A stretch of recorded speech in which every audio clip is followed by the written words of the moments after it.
In this exercise tutorial, I'm going to be showing you how to do a close grip dumbbell press.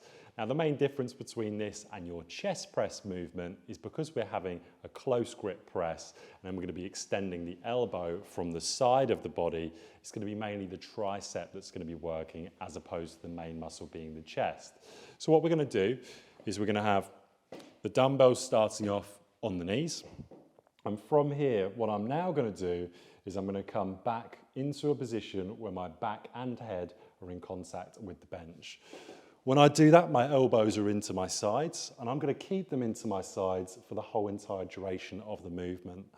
My feet are hip width apart, and what I'm going to do is I'm going to press up and slowly bring the weights back down. Notice as I'm pressing up from the position that I started in, as opposed to pressing up and coming into a position where I'm above my shoulder. I'm always coming down, trying to keep a vague 45-degree angle at the elbow, and then coming straight back up. Now, because again, this movement is mainly elbow extension, we're working the back of the arm, which is the tricep. Make sure your repetitions are slow and controlled, and once you've done your desired amount of reps, you would then come back up to that start position with the dumbbells on your knees or on your thighs.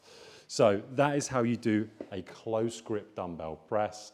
Make sure that when you're coming down on each repetition, you're not flaring the elbows out, you're locking the elbows into the sides of your body, and then from there, it's going to be knuckles facing up towards the ceiling, and you imagine it's that punch movement. There's no rotation of the hand, however.